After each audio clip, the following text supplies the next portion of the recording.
All right, in this section we're going to learn about applications of integration, and in particular the indefinite integral. Most of the applications we'll see will be applications of definite integration, but we're going to start by looking at the indefinite integral, and we'll start with actually a familiar example.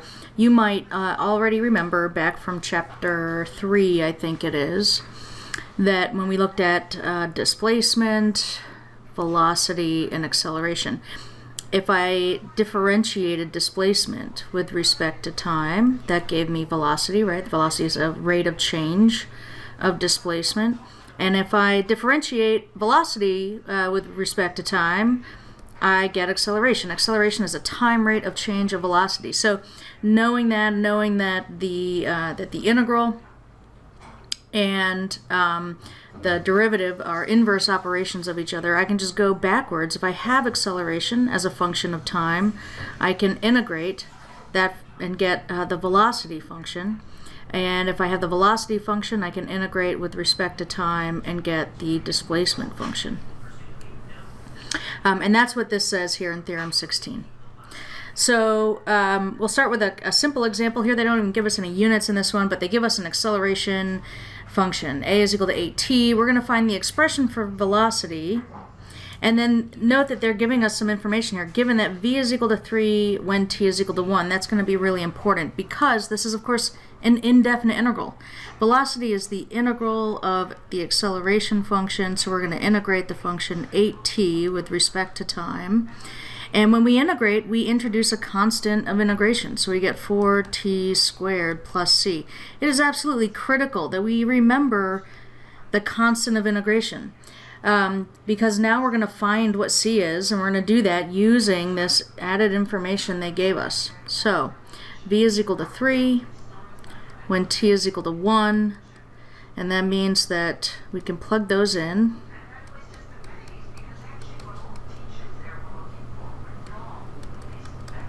And we find that c is equal to -1. And that means that velocity is 4t squared minus 1 as a function of time.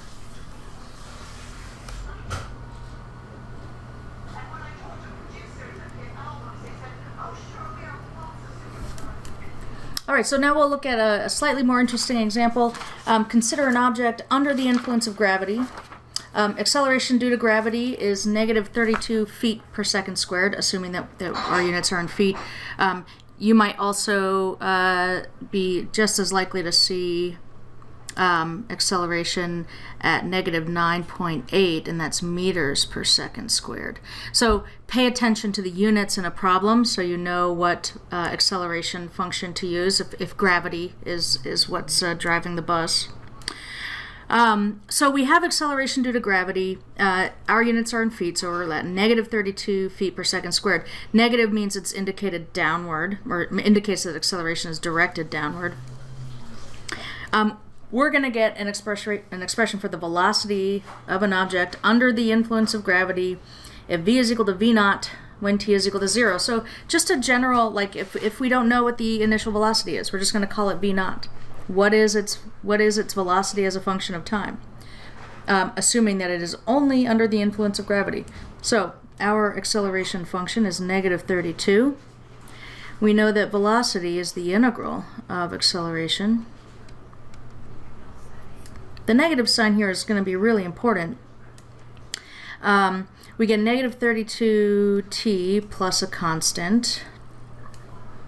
And now if we want to find c, they tell us that v is equal to v naught when t is equal to 0. And so that gives us this equation. We find that c is in fact equal to v naught, and so our velocity function is -32t plus v naught. The signs are really important because, depending on what that initial velocity is, maybe something is hurled upward, right? So it starts off with a positive velocity initially, and then this acceleration due to gravity is going to kind of slow it down until it starts falling in the downward direction. You want to pay special attention to signs when you're doing these application problems. Now, in the next problem, we're going to get an opportunity to use that function we just made. But it's going to kind of illustrate, I think, an approach I like to take to kind of simplify these problems. So in example 5.3, they tell us that a ball is thrown vertically from the top of a building. Notice they don't tell us if it's thrown upward or downward, just that it's thrown vertically.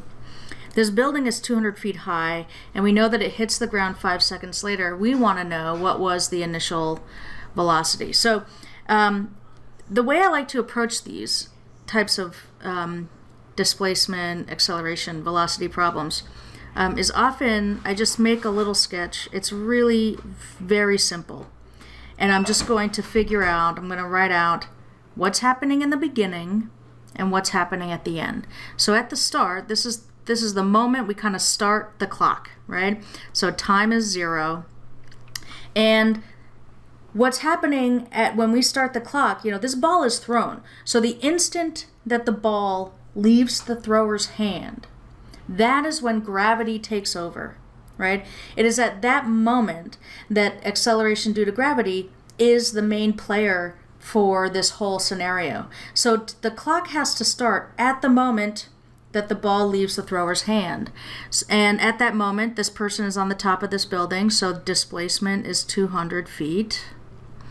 And we don't know what the velocity is. In fact, that's what we're trying to find, so I'll just call it V0. Put a little star, right? That's our goal. And at the end, what do we know? At the end, we know that it hits the ground after 5 seconds. So t is equal to 5 and s is equal to 0. Now, some people would say, isn't the velocity equal to 0 as well because it has hit the ground and it's not moving anymore? And yeah, the velocity is 0, but not because a velocity function became 0 in a continuous fashion. If the ground weren't there, or if there was a hole that was dug or something, it would just keep going. So the ground, the velocity only becomes 0 because something got in the way, something interrupted the function. What we do know, though, is that displacement is equal to 0. And while we're talking about displacement, I just want to point out, I said up here just nonchalantly, oh, s is going to be 200 because the building is 200 feet high. And at the ground, oh, it's on the ground because s is, so that means s is equal to 0. But I have made a tacit assumption when I did this. I have decided that I'm going to measure displacement from the ground.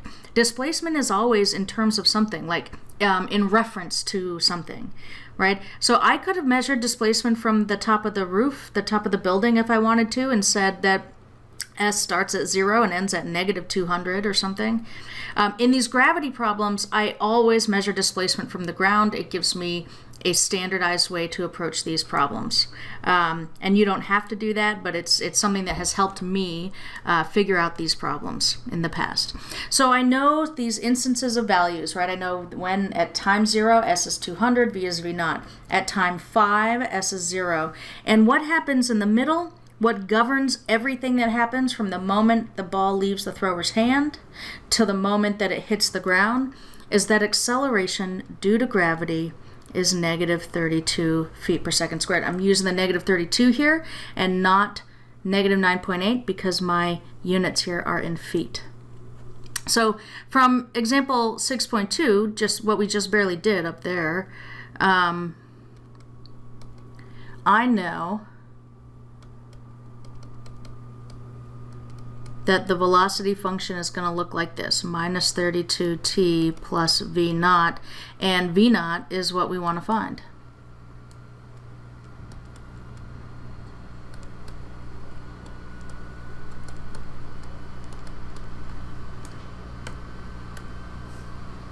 So let's begin.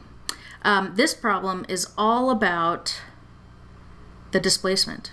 It's all about the fact that it starts at 200 feet and it ends at 0 feet 5 seconds later. So let's get a displacement function. We know that displacement is the integral of velocity with respect to time. So that makes it the integral of negative 32t plus v0. And when you look at this, you might scratch your head a bit and say, but we don't know what v0 is. How do I integrate this function if I don't have all the pieces? And you're right that we don't know what v0 is equal to, but we do know that v naught is a constant, and so we know how to integrate it.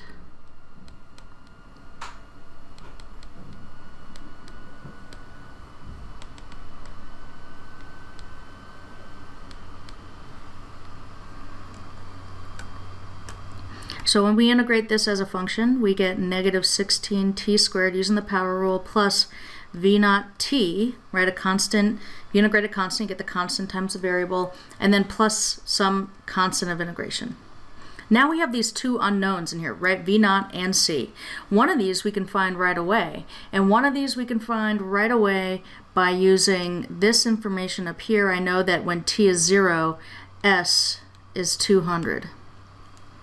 I could also plug in t equals 5 and s equals 0, but I think we would have both unknown constants still in the equation, so that is less useful to us. I'm going to plug in the initial conditions here. S is 200 at t equals 0, and that gives us 200 equals negative 16 times 0 squared plus v naught times 0 plus 200. So we find, plus c rather. And so that tells us that 200 is equal to c. And so far now we've eliminated one of our constants. S is minus 16 t squared plus v naught t plus 200. Now we still haven't found what we're looking for, right? We want v naught. But now is when we're going to find this bit of information useful here. What happens at the end? It hits the ground after 5 seconds. So to find v naught,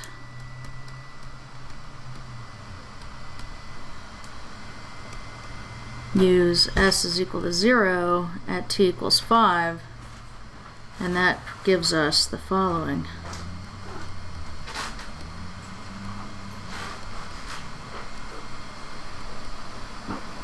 And now v naughts are only unknown, so let's do some algebra and maybe a little arithmetic. What's 25 times 16? I'm gonna have to pull out the calculator for that probably.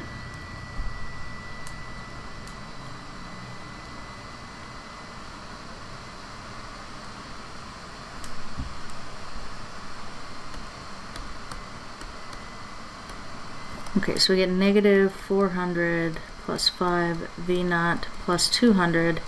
If we throw our constants on the other side, we should get a positive 200 is 5 times v naught. And dividing both sides by 5 gives us 40. This is an initial velocity. We should use the appropriate units. We get feet per second. Also note that we got, as a result, we got positive 40, right? We didn't get a negative value. We got positive 40, and that means that the ball was thrown upward and not downward.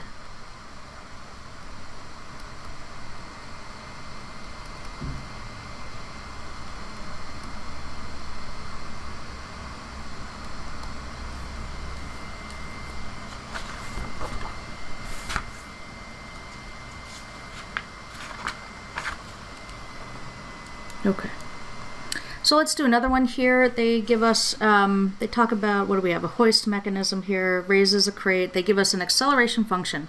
Acceleration is the square root of 1 plus 0.2t, where t is the time in seconds. And we're going to find the displacement of the crate as a function of time. And then they give us initial conditions. We know that at time 0, velocity is 0 and displacement is 2 meters.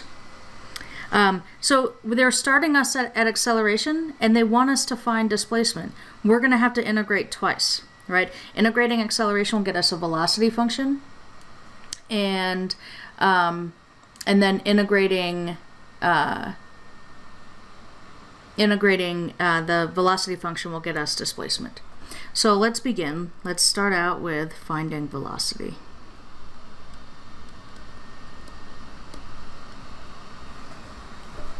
So I'm going to rewrite the acceleration function.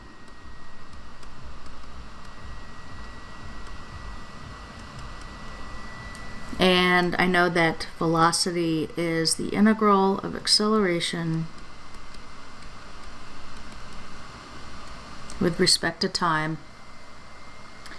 To integrate this, we have parentheses to a power. We're gonna, let's use a u substitution. So if u is equal to 1 plus 0.2t, that means that du is 0.2t, 0.2 dt. So I want to put in a 0.2 here. And I can do that if I put its reciprocal on the outside. Now, 0.2 is 1/5. So the reciprocal of 0.2, 1 divided by 0.2 is 5. So I'm just going to throw a 5 on the outside.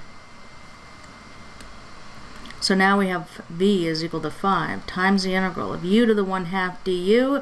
And the u substitution is doing its job because this integral is much easier to do now. I'm going to use the power rule on u to the 1/2. Bring down the factor of 5, integrate u to the 1/2, we get u to the 3/2, and then times 2/3, plus a constant. Now I know I'm going to have to integrate twice to solve this problem. We already mentioned that. So I'm going to call this constant C1. If I don't want to, in the same problem, I don't want to use the same letter to represent two possibly different values in the same problem, because that can create confusion. So I'm going to use subscripts. So I'll call this C1. I'm going to plug the expression for u back in and simplify this a little bit. I got 10/3 times 1 plus 0.2t to the 3/2 plus c1. Now they tell us the initial condition for velocity. They tell us that v is 0 when t is 0.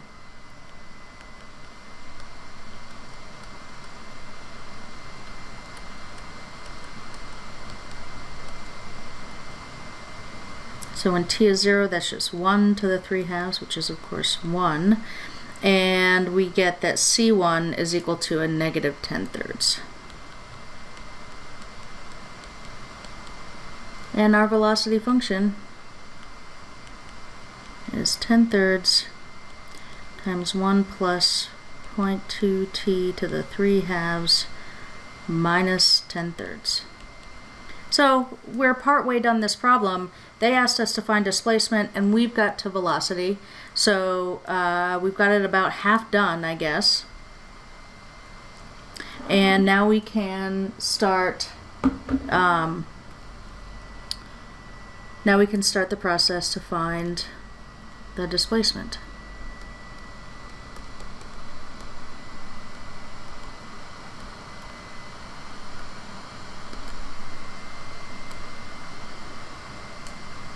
So we know that displacement is the integral of velocity. So this is the integral of, now the velocity function we just found, I'm going to write down here.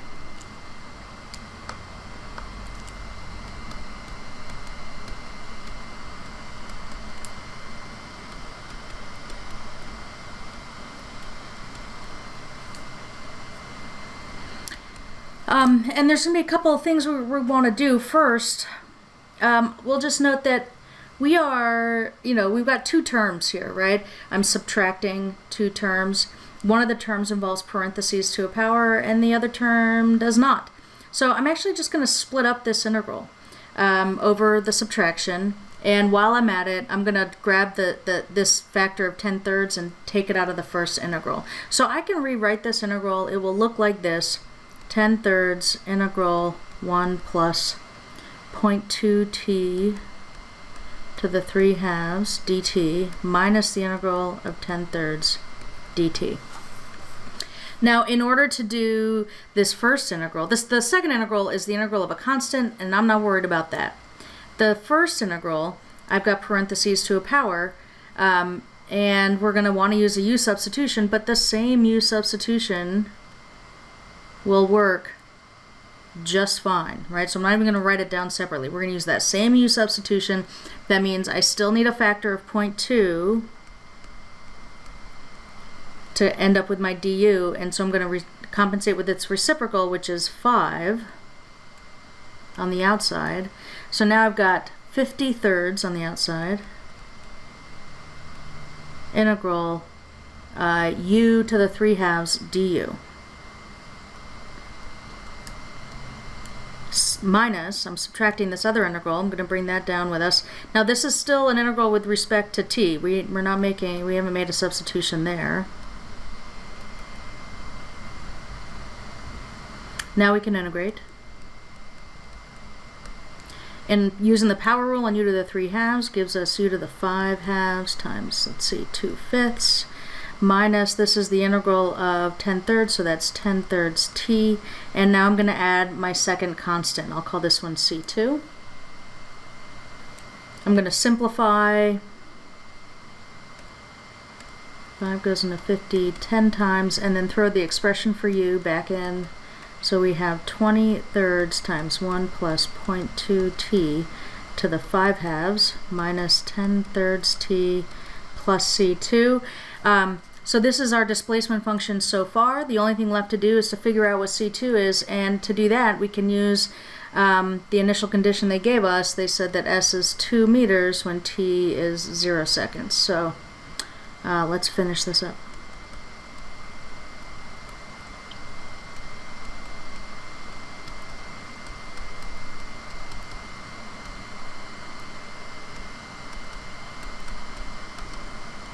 So this term here zeroes out, and 1 to the 5/2 is 1.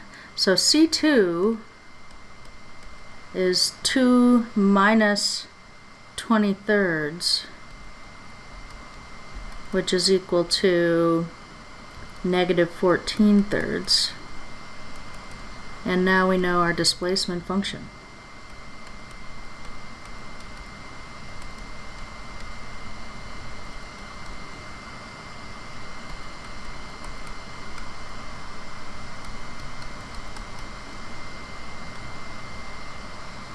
And there we are.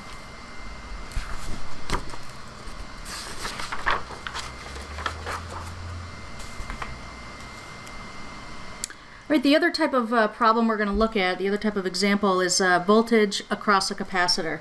So I'll tell you right now that my background is not in circuits, and the first time I needed to understand and teach this material, I didn't have any understanding of circuits at all, and even still my understanding of circuits themselves is very, well, we'll just say it leaves a bit to be desired.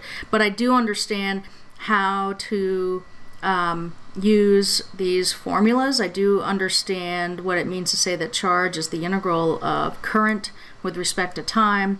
And you don't have to memorize these formulas, so you just need to be able to pick out the right formula to use to help you solve a problem. So I'm saying this just to put your mind at ease. You don't have to have a background in circuits in order to understand these problems, or at least understand how to solve the problems that we're going to encounter. We begin with just some basics. So in a circuit, a current, which is given in amps, we represent with a lowercase I. A lowercase I means that it's a current which is a function. So this current could be changing over time. And now you could see why in most technical mathematics books and in engineering books, I'm going off on a bit of a tangent, a little aside here, but you might, when you see the little I, be thinking, well, isn't that the square root of -1? In engineering books, they call that J. And it's because little I represents a current function.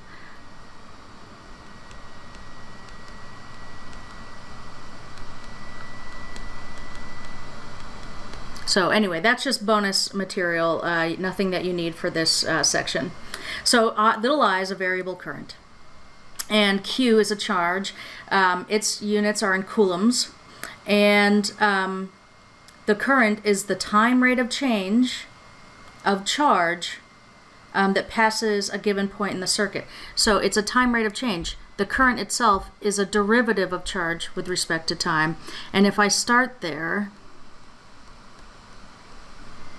that means that I could multiply both sides by dt, and that will give us dq is equal to I dt, and if we integrate both sides, then we get q. You know, the integral of 1 dq is q equals the integral of I dt. So there's this formula here. And then voltage across a capacitor that has a capacitance of capital C, capacitance is measured in farads, is given by charge divided by capacitance. So that gives us this this other integral formula. So the difference is whether or not there's a factor of 1 over c in front, or that coefficient appearing in front of the integral.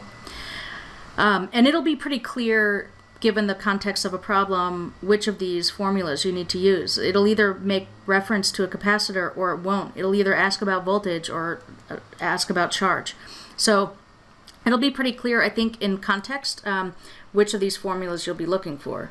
In example 6.5, here we have the current in a certain circuit is given by I equals 6t squared plus 4.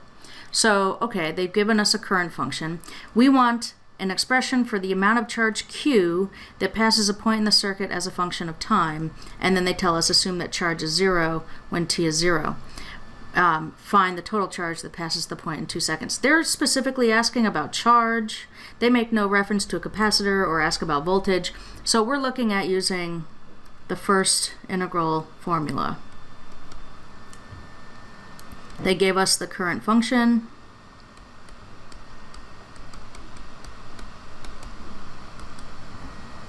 And we have, when we integrate this using the power rule, we get 2t cubed plus 4t. Now, I'm going to, plus a constant of integration, right? This is an indefinite integral. I'm calling this constant k. And I've switched up letters because now in this particular scenario, we're using capital C to also represent a possible capacitance, like the capacitance of some capacitor. And even though this problem doesn't make reference to a capacitor, when I'm doing these types of problems, I just get in the habit of using k instead, so I can nip in the bud any potential for confusion. So there's my constant of integration. We know that Q is 0 when t is 0. And plugging those in tells us that k is 0. And so our charge as a function of time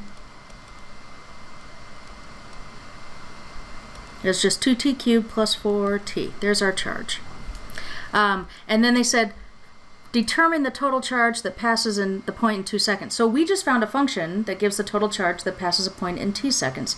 We're going to evaluate this charge, Q, at t equals 2.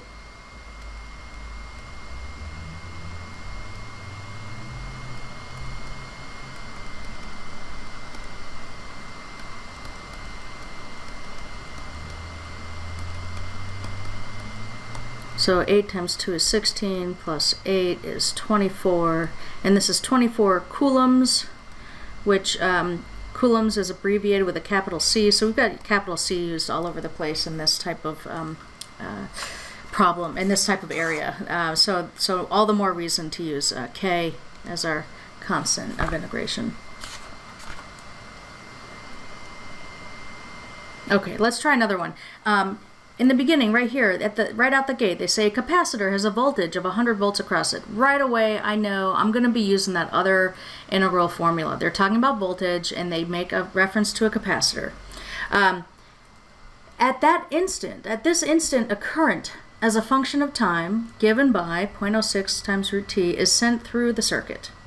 After 0.25 seconds, the voltage is measured to be 140 volts. What is the capacitance of the capacitor? Okay, at the beginning they tell us that a capacitor has a voltage of 100 volts across it, and then at that instant, they send a current through it. So what they're telling us here in the beginning, these are initial conditions. They're telling us that when t is equal to 0, the voltage across the capacitor, V sub c, is equal to 100.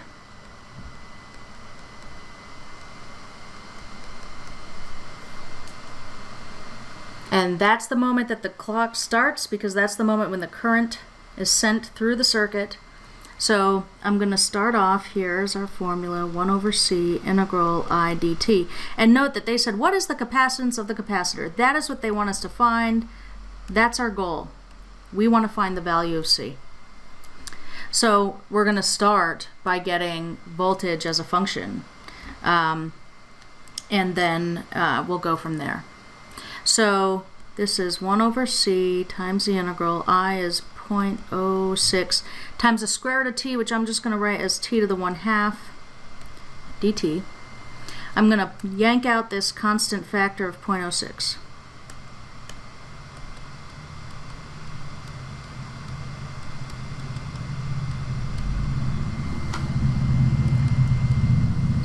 Okay, now we can integrate this.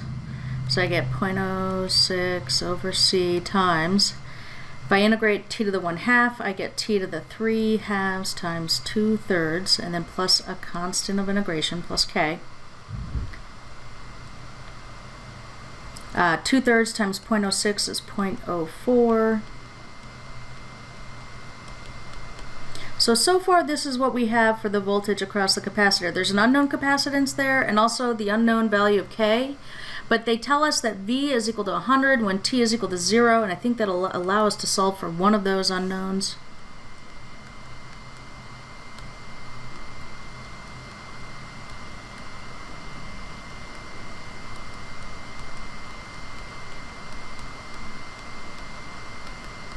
So when we plug in t equals 0, that makes this whole term 0 out, and we find that k is equal to 100.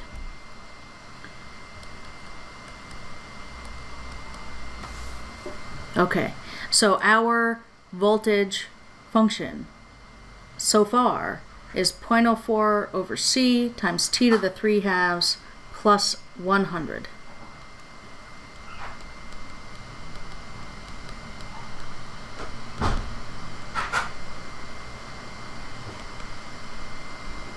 Now the other piece of information they give us is that at a quarter second the voltage is measured to be 140 volts. So there's another matched pair of values. Let's see where that gets us.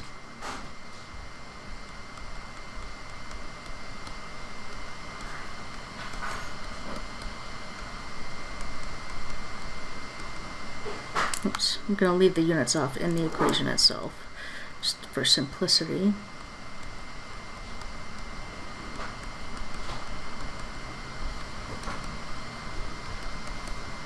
Okay, so a couple things. One, let's subtract 100.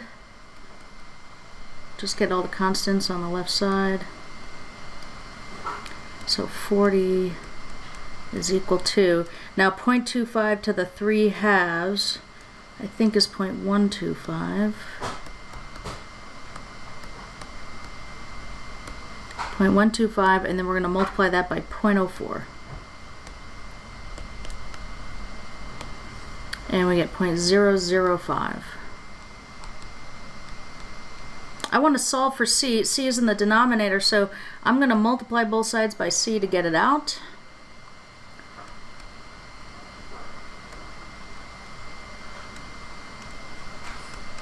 C is equal to 0.005.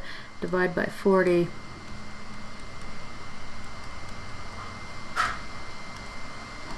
And we find that C is equal to, okay, now the calculator says 1.25 and then E negative 4. Like that. So usually we wouldn't write a result like this. First of all, the units are in farads, so it is that many farads. This is sort of the calculator shorthand. Mathematically, though, we would put this in scientific notation. This is how the calculator gives scientific notation. So this is 1.25 times 10 to the negative 4 farads. You could give the answer this way. You could also convert it to decimal and call it 0.000125 farads. Or you could use sort of engineering notation, which is if I like a 10 to the negative 6, this is a little aside, 10 to the negative 6 is micro and is abbreviated with the Greek letter mu. So if in science courses, you might see that if you take a physics course or circuits or, chemistry, you might see this come up from time to time. So 1 times 10 to the negative 6 farads is 1 microfarad. And what that has to do with this problem is that this 1.25 times 10 to the negative 4, I could write this, if I move the decimal point over 2 spaces, I can do that if I simply reduce this exponent by 2, right? Moving the decimal place over 2 spots means I'm multiplying by 100. I could divide by 100, and that would change that to a negative 6 power. And all of this is to say that, whoops, that's 125, not 126, is that 1.25 times 10 to the negative 4 farads is the same as 125 microfarads. So, look, all of these are okay. I went off on a bit of a tangent talking about how we get from farads to microfarads, mostly because depending on, if you're doing exercises and you check your answer in the back of the book, if they wrote out 125 microfarads but you got this as an answer, I just want you to understand how to check and see that those are in fact the same.